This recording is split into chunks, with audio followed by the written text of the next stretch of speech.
হুজুরেরা খালি মিথ্যা কথা বলে। ওরা বলে ইসলাম মেনে চললে নাকি খালি শান্তি আর শান্তি, অথচ যেদিন থেকে আমি পুরোপুরি ইসলাম মানা শুরু করছি সেদিন থেকে আমার জীবন থেকে শান্তি হারিয়ে গেছে। 5 ওয়াক্ত নামাজ জামাতের সাথে পড়তে গেলে নামাজের সময় তো ব্যবসাপাতি বন্ধ করে রাখা লাগে, অথচ যারা নামাজ পড়ে না তারা ওই সময় ঠিকই ব্যবসা করে। এই 5 ওয়াক্ত নামাজ জামাতে পড়তে গিয়ে আমার ব্যবসাটাই ডাউন মেরে গেল। না খেয়ে রোজা থাকা যে কি পরিমাণ কষ্ট সেটা আমি এই বয়সে এসে হাড়ে হাড়ে টের পাচ্ছি। আবার জাকাত দিতে গেলে টাকা পয়সা কমে যায়। মোট কথা, যেদিন থেকে আমি ইসলামের মধ্যে ঢুকে গেছি সেদিন থেকে আমি গরিব হয়ে যাওয়া শুরু করছি সব দিক থেকে। যারা ঠিক মতো ইসলাম মেনে চলে না তাদের কোনো সমস্যা নাই, ওদের খালি শান্তি আর শান্তি। আর আমার মনের মধ্যে এত অশান্তি, আর ভালো লাগে না। মোকলেসের আবার কি হলো? মোকলেস এসব কি উল্টো পাল্টা বলতেছে?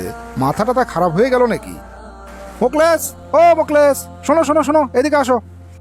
হাই হাই, মেয়র সাহেব আবার সব শুনলো নাকি? দাঁড়ান মেয়র সাহেব দাঁড়ান, আমি আসতেছি। তো মোকলেস মিয়া, তোমার আবার কি হলো? এরকম হতাশ হয়ে পড়ছো কেন? হতাশ না হয়ে উপায় আছে মেয়র সাহেব, বলেন। মৌলানাদের কথা শুনে যেদিন থেকে আমি পুরোপুরি ইসলাম মানা শুরু করছি সেদিন থেকেই আমার পতন শুরু হয়ে গেছে। ব্যবসার অবস্থা এখন চরম খারাপ, অর্থনৈতিক অবস্থা আমার খারাপ হতে হতে এখন প্রায় শূন্যের কোঠায়। বিপদ আমার পিছে ছাড়তেছে না। এইভাবে কি চলা যায় বলেন? আগে তো বেশ ভালোই ছিলাম। বুঝতে পেরেছি মোকলেস মিয়া, তোমার সমস্যাটা আমি ধরতে পেরেছি। আচ্ছা মোকলেস মিয়া, তুমি আমার একটা প্রশ্নের উত্তর দাও তো দেখি। আবার প্রশ্নের উত্তর দেওয়া লাগবে? কি প্রশ্ন করুন। মোকলেস, আজকে তো আবহাওয়া খুব গরম, রোদ উঠেছে একেবারে কাঠ ফাটা।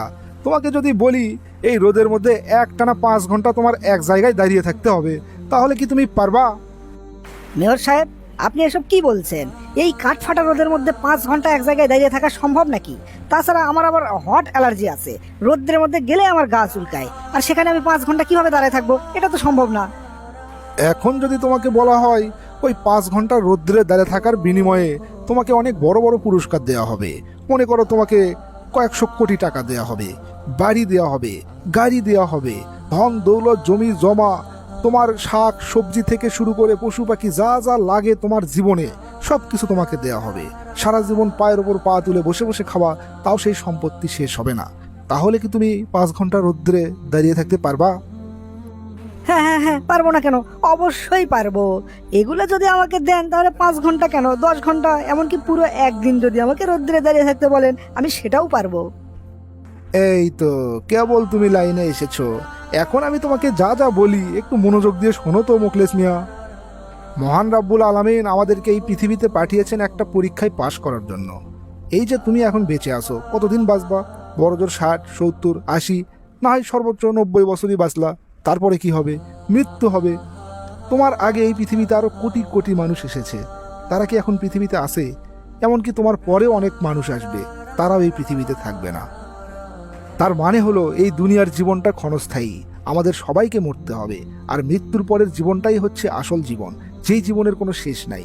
সেখানে আমাদের এই দুনিয়ার জীবনের কৃতকর্মের হিসাব দিতে হবে মহান রাব্বুল আলামিনের কাছে। তিনি যদি আমাদের উপর সন্তুষ্ট হন, আমাদের কাজগুলো যদি ভালো ভালো হয়, তার যে আর আমরা যদি এই দুনিয়ায় তার অবাধ্য হয়ে চলি, তিনি যে পথে চলতে বলেছেন আমরা যদি তার উল্টো পথে চলি, মৃত্যুর পরে তিনি আমাদেরকে স্থান দেবেন জাহান্নামে। সেখানেও কোনো মৃত্যু হবে না, চিরজীবন সেখানে কষ্ট আর কষ্ট। এই কথাগুলো তো আগেও শুনেছি, কিন্তু আজকে কেন জানি অন্যরকম লাগতেছে। তাহলে মোকলেস মিয়া, এখন তুমিই বলো, মৃত্যুর পরের ওই অনন্তকাল জীবনের তুলনায় আমাদের এই পৃথিবীর জীবনকাল কত ক্ষুদ্র না? ঠিক যেরকম তোমাকে কিছুক্ষণ আগেই বললাম, 60, 70, 80, 90 বছর তোমাকে সুখে রাখা হবে। মাত্র 5 ঘন্টা যদি তুমি রৌদ্রে কষ্ট করে দাঁড়ায় থাকতে পারো, এই 5 ঘন্টা সময়টাই হচ্ছে আমাদের এই পৃথিবীর জীবনকালের মতো। তুমি 5 ঘন্টা রৌদ্রে কষ্ট করে দাঁড়ায় থাকতে পারবা এই পৃথিবীতে বাকি জীবন সুখে থাকার জন্য। তাহলে 60, 70 বা 80, 90 বছর কেন তুমি কষ্ট করতে পারবা না মৃত্যুর পরের অনন্তকাল সুখে থাকার জন্য? তাছাড়া মহান রাব্বুল আলামিন কোথাও বলেননি তার দেখানো পথ অনুযায়ী চললে তোমার জীবন সহজ হয়ে যাবে। তিনি কোনোদিনই কারোর সাথে ওয়াদা করেননি তার দেখানো পথে চললে তোমার জীবন উন্নত হয়ে যাবে, তোমার জীবনে সব বড় বড় ঘটনা ঘটবে। দিছেন কোথাও এরকম ওয়াদা? শুনেছ কখনো?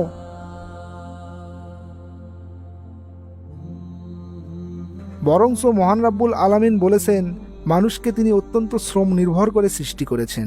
এর অর্থ কি? মানুষকে সব সময় কষ্টের মধ্যে দিয়ে যেতে হবে যদি তুমি পরবর্তীতে সুখ পেতে চাও। এই দুনিয়ায় আল্লাহর দেখানো রাস্তায় সবচেয়ে বেশি চলেছেন কারা? তারা আল্লাহর প্রেরিত পুরুষ, নবী এবং রাসূলগণ।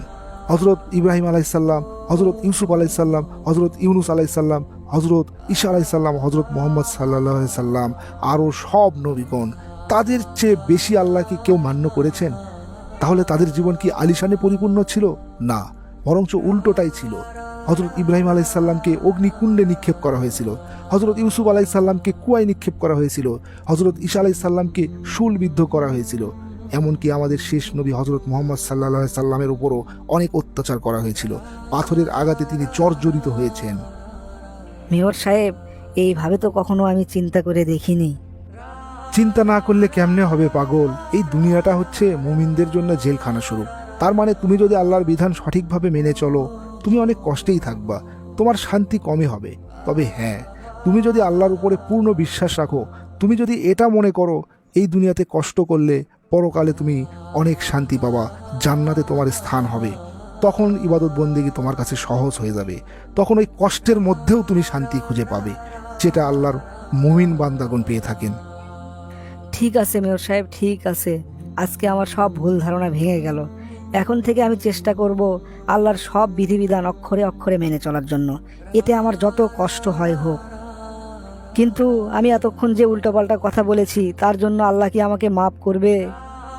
কোনো বান্দা যদি ভুল করার পরে সেটা বুঝতে পারে, তারপর আল্লাহর কাছে তওবা করে, আল্লাহ অবশ্যই তাকে মাফ করে দেন।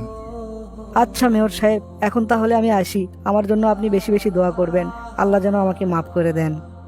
হ্যাঁ মোখলেস মিয়া, তোমার জন্য অবশ্যই দোয়া থাকবে, আর মহান রাব্বুল আলামিন তোমাকে অবশ্যই মাফ করবেন।